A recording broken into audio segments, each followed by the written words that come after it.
საერთაშორისო ბაზარს სულ თავიდანვე უტრიალებდით, თუმცა ადრე ვიყავით უფრო მეტად გულუბრყვილოები და კარგად არ გვესმოდა თუ რას ნიშნავს და გვჯეროდა რომ აი ევორდებს რომ მოვიგებთ და ვისწავლით საქმის ძალიან მაგრა გაკეთებას, ანუ რას ნიშნავს რომ რაღაცა კამპანია გავაკეთე, რომელიც ახლა რაღაც კრიტერიუმებით მაგარია, იმიტომ რომ საერთაშორისო აღიარება დაიმსახურა და ევორდები მოიგო, ხო, რაღაცა. მაგას რო ვიზამდით, თავზე დაგვეხვეოდნენ უცხოელი კლიენტები. გავაკეთეთ ეს და აღმოჩნდა რომ მაინც და მაინც თავზე არ დაგვეხვდნენ უცხოელი კლიენტები, იმიტომ რომ შორი პატარა საქართველოსდან ვართ, არც შეიძლება არც გაუგიათ ჩვენზე.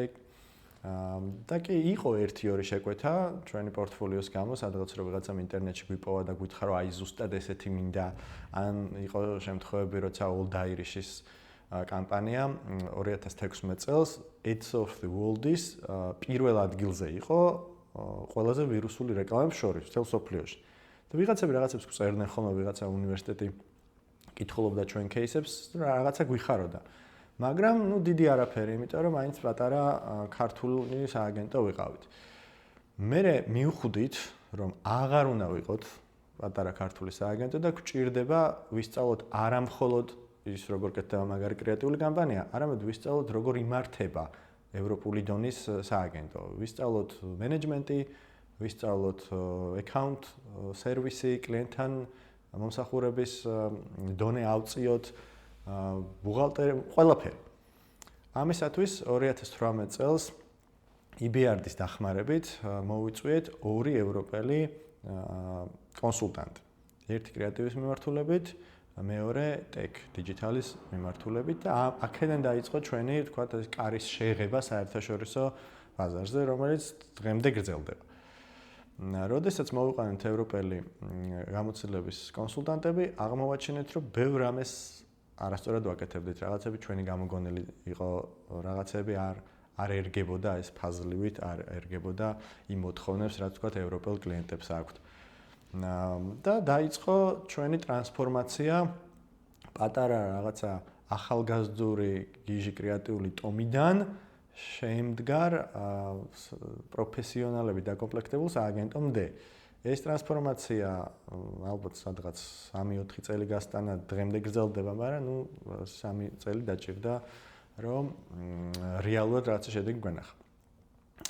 2018-ში მოხდა ეს, მე ერთ-ერთი კონსულტანტი Volker Rage დავიტოვეთ CEO-ად და რამდენიმე წელი იყო ჩვენი CEO, გერმანელი კრეატიული დირექტორი, რომელმაც ასევე ძალიან დიდი რაღაც ტრანსფორმაცია გააკეთა და პროცესებში ვისწავლით როგორ უნდა მომესახუროთ ევროპელ კლიენტებს. ამ პერიოდში გაჩნდა ჩვენს პორტფოლიოში Siemens-ის აკაუნტი, დღემდე Siemens ვემუშავებით, გერმანიის ოფის. ამ პერიოდში გაჩნდა იტალიური Netflix-ის პროექტი, შემდეგ იყო კიდე Calzais-ი, შემდეგ მე მოვყვები რაღაცებს, მაგრამ მოკლედ პირველი გემო სადღაც 2018-2019-ში გავუგეთ რას ნიშნავს ევროპული პროექტებზე მუშაობის გამოცდილება.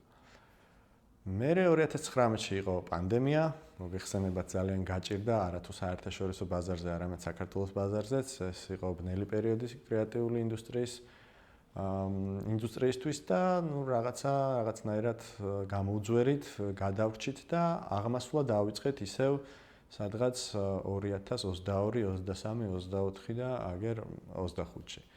დღეს რაც ჩვენ გვიამაყება არის ჩვენ პორტფოლიოში საერთაშორისო ვიზას სააგენტო ვართ ამ რეგიონისთვის, რაც მაგარი რამე არის. ვართ ბორჯომის სააგენტო, რომელიც 27 ბაზარზე იყიდება და მთელ სოფლიოში ვემსახურებით გარდა რუსეთისა გასაგები მიზეზების და გამო. ჩვენ ეხლა აი ამ წამს მუშაობთ ბავარიას კამპანიაზე. ბავარია, რომელიც არის ჰოლანდიური უდიდესი ლუდსახარში.